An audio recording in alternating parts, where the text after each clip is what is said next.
मानस लगातार एक दूसरे पर आरोप लगाए जा रहे हैं उस वक्त से जब से ये खबर आई थी कि 2,89,00,000 वोटर्स के नाम कम हो सकते हैं।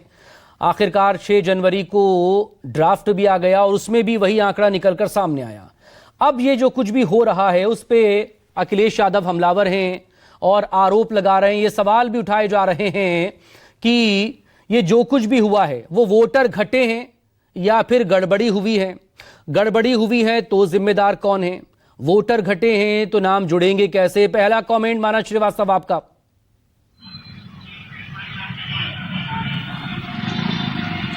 देखिए, ये मांग तो बहुत पहले से उठती रही है कि जितने भी चुनाव होते हैं उसकी एक मतदाता सूची होनी चाहिए और ये बात बार बार उठती रही है। कई बार हमने ऐसा देखा है धरातल पर कि विधानसभा चुनाव की मतदाता सूची में नाम है तो लोकसभा में नहीं है, लोकसभा की सूची में नाम है तो पंचायत चुनाव में नहीं है। तो ये सूचियों का जो अंतर है इसको एक करने की मांग बहुत पहले से होती रही, ये पहली बात हुई। दूसरी बात ये कि जो स्थानीय निकाय का जो निर्वाचन आयोग है वो एकदम एक अलग सेपरेट बॉडी है जो अपनी मतदाता सूची का प्रकाशन करता है। अब ये बात तो हम लोग सभी लोग जानते हैं, जो हकीकत भी है कि जब गांव देहात के चुनाव होते हैं तो तमाम तरीके के प्रभाव का इस्तेमाल किया जाता है प्रधानों की तरफ से, बीडीसी मेंबर्स की तरफ से, और अपने वोटर्स को बढ़ाया जाता है। उसमें कई बार देखा गया कि डुप्लीकेसी होती है। अब आप देखिए कि पहले जब ये एसआईआर का आंकड़ा आया था उस वक्त समाजवादी पार्टी की तरफ से ये कहा गया था कि पीडीए प्रहरी बहुत सजग थे, उनकी जीत हुई है और वो अपने मतदाताओं के नाम बढ़ाने में कामयाब रहे। अब उसके बाद जब मुख्यमंत्री की तरफ से अब मंत्रियों की पूरी फौज उतारी गई, विधायकों को निर्देश दिए गए, संगठन की तरफ से कहा गया कि नहीं जाइए हर बूथ पे 200 वोट बढ़वाने, आपका वोट घट गया है। उसके बाद अखिलेश यादव ने दोबारा एक पोस्ट किया और ये कहा कि जो पीडीए प्रहरी है वो सजग हो जाए, क्योंकि इस बात की आशंका है कि इस एक महीने में भारतीय जनता पार्टी अपने लोगों के नाम बढ़वाएगी और जो पीडीए वर्ग के लोग हैं उनका नाम कटवाने का पूरा प्रयास किया जाएगा, इस तरीके के आरोप लगे। कहने का मतलब यह है कि एसआईआर के मुद्दे पर सियासत लगातार जारी है। अब बात आई पंचायत चुनाव की। अब पंचायत चुनाव की जो मतदाता सूची है उसको पोस्ट किया और जो राज्य निर्वाचन आयोग की सूची है उसको पोस्ट करते हुए कहा कि जब शहरी इलाकों और ग्रामीण इलाकों में एक साथ एसआईआर हुआ तो ये 40 लाख का अंतर क्यों आया। अब देखिए, सवाल बहुत वाजिब है और जो बात पहले मैं कह रहा था कि ये मांग उठती रही कि मतदाता सूची एक होनी चाहिए, ये फिर से एक तरीके का एक खामी ये सामने आई है कि 40 लाख मतदाता कैसे डिफरेंस आया।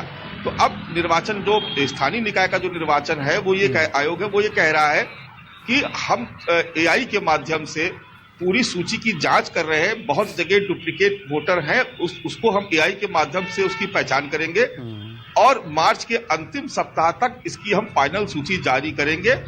अब उस वक्त ये देखना होगा कि उस वक्त कितना डिफरेंस आता है पंचायत चुनाव की मतदाता सूची में और विधानसभा चुनाव की मतदाता सूची में।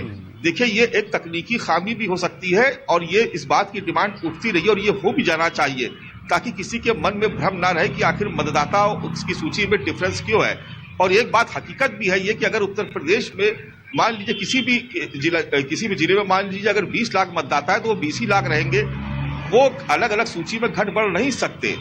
तो ये एक बहुत बड़ा सवाल है जिसको अखिलेश यादव ने न केवल सोशल मीडिया के माध्यम से उठाया बल्कि अपने कार्यकर्ताओं से भी कहा कि वो अलर्ट रहे और ये देखें इसको कैसे, इस खामी को इसको पकड़ने की कोशिश करें। और उसके लिए उन्होंने अपने पीडीए प्रहरियों को फिर से काम पे लगा दिया है। लेकिन उत्तर प्रदेश की सियासत में ये सवाल फिर से खड़ा हो गया है कि क्या मतदाता सूची में गड़बड़ी की जा रही। विपक्ष के पास एक मौका है कि वो लगातार चुनाव आयोग और भारतीय जनता पार्टी की सरकार पर हमले करे कि देखिए गड़बड़ी हो रही है, जिस बात की आशंका जाहिर की जा रही थी।